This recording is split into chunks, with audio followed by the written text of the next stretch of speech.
Everyone can hear me? I can ditch the mic? I should use the mic? Well, how should I know that I should use the mic if when I asked if I should use the mic, you weren't able to reply? Aha! First lesson in Talmudic reasoning. Nevertheless, hello. Good morning, gentlemen. It is indeed a pleasure and an honor to be here today. Very humbling to be sandwiched in between speakers who I'm clearly not worthy of being sandwiched between. However, perhaps to share with you a few ideas which I believe are not my own, but deeply powerful for where we are in our generation. What is the first thing, what is the last thing any of you do before you go to sleep at night? What is the first thing you do when you wake up in the morning?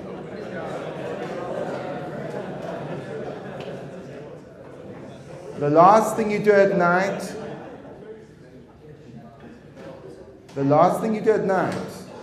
decorum. The last thing you do at night is you check your phone. The first thing you do in the morning is you check your phone.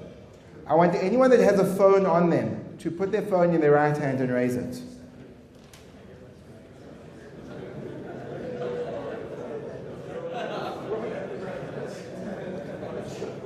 There has never been a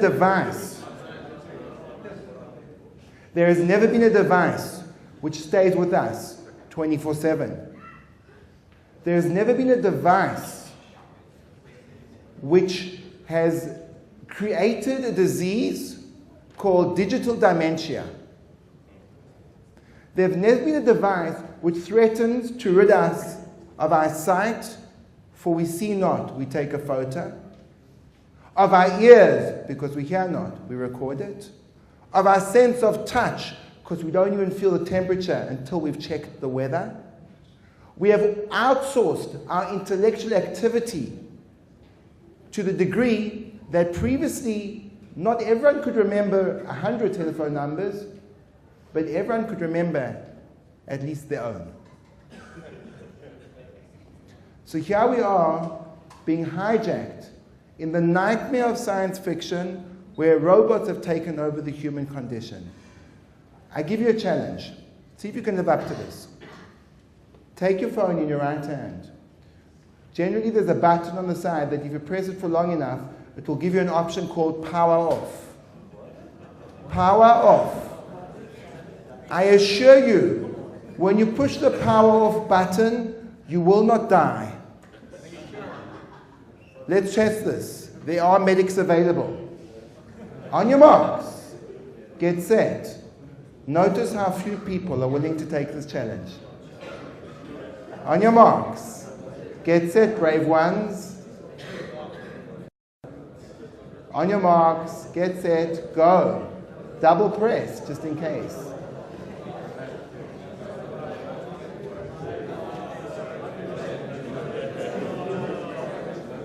Now that we've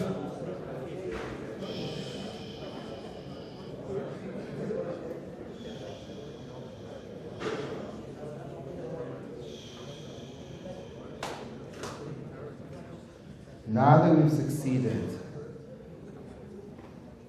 in creating a marginal separation from the thing which not only threatens to create a lessened, fractured human being, but perhaps most powerfully stops the most crucial process, which is a forerunner to any kind of spiritual ascension and certainly to any kind of intellectual endeavor, which is, perhaps for me, the greatest tragedy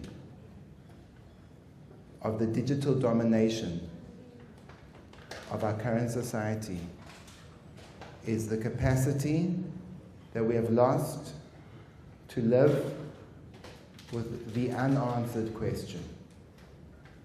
Questions which are asked, even though they may be few and far between, are immediately satisfied with a quick search. And the process of struggle, of striving, of thinking, of processing, of activating the curiosity which will feed the dynamic of the search for a deeper level becomes immediately arrested as the answer completely and totally closes us down. We have lost the ability to live with the question, and in doing so, we threaten to lose the capacity to access any wisdom at all. Many of you have heard this analogy, and I repeat it not because I've forgotten, but in order to emphasize it. Picture yourself in a desert. You haven't drunk any liquids for hours, and all you can see around you are a sea of sand dunes. Your throat is parched, and as you get to the top of a particular sand dune, ahead of you you see an oasis. Hoping that it's not a mirage, you move forward on all fours as your strength leaves you. Eventually you get to the center of the oasis, and in it there's a gushing spring bringing forth the clearest water you have ever seen. You grab a glass placed next to it. You fill it up with this transparent liquid, and you glug it down. And the experience is elating, ecstatic, wonderful. That same glass of water, the same volume, the same content, the same temperature, that you drink purely for the reasons of hydration, and you are not thirsty, same content, same exact components, doesn't taste like anything. It's neutral. Because just as wisdom, just as water has a neutral taste, but if you're thirsty, it is delicious, wisdom too only tastes when you're thirsty for it. What is the thirst for wisdom that will create the pleasurable experience of engaging in its learning? Many of you know the double thumb trick. Pulling out one thumb, preparing for the wide arch, making sure to move from the hip. We can declare. Are you ready? Are you ready? Yeah. What thirst is to water, questions are to wisdom. Let's hear it from you. Let's hear it from you. Right hand. On your marks. Get set, go. What?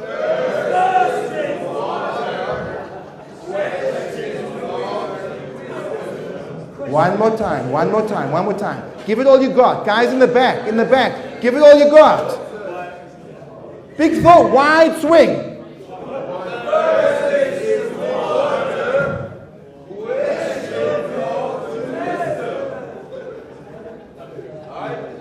Beautiful, beautiful. What thirst is to water, questions are to wisdom. You kill the question, learning stops. There is nothing as irrelevant as an answer to a question which has not been asked. No questions, no learning. You have to live with the question, and you have to live with the unanswered question. The unanswered question drives the curiosity, creates meaning in life. Judaism is not an ism. It is a description of what life is. It's an articulation of the process of living. You can only grasp that if you delve into its depth. With a closed-minded perspective, unable to ask and to quest for something more, you will never be able to live life deeper than the surface. And therefore, there is a crucial point in South African history when Nelson Mandela was freed from prison. The country was on the brink of a civil war. There was an anticipated massacre that was going to happen. And Nelson Mandela stood up in front of the people as they were bloodthirsty to exact revenge on the white oppressors. And he said to them, "Put down your assegais, put down your spears, and pick up your books. And I say to you, put down your phones and pick up your brains. Because until you do that, you cannot begin the process of living life, of wisdom, and of experiencing a deeper dimension to yourselves." Have a great day.